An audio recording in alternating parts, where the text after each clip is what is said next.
গাজওয়ায়ে হিন্দ হবে, হবে কি হবে না? বিশ্বাস করেন কি করেন না? তো গাজওয়ায়ে হিন্দ যে হবে, এই হিন্দ হওয়ার একটা প্রেক্ষাপট তৈরি করতে হবে না? আপনি এলাকার মধ্যে মারামারি কি কোনো ইস্যু ছাড়াই করতে পারেন? তো অনেকে আবার গাজওয়ায়ে হিন্দের ব্যাপারে অনেক ধরনের কথা বলে। হিন্দুস্তান বলতে শুধু ভারত উপমহাদেশকে বোঝায় না।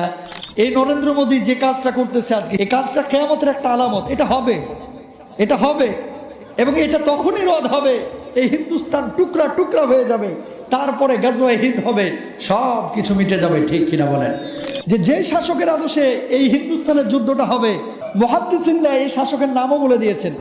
বিবর্তন media, be honest and make honesty. যে আয়াতটি তেলাওয়াত করেছিলাম, আল্লাযীনা আমানু ইউকাতিলুনা ফি সাবিলিল্লাহ ওয়াল্লাযীনা কাফারু ইউকাতিলুনা ফি সাবিলিত তাগুত।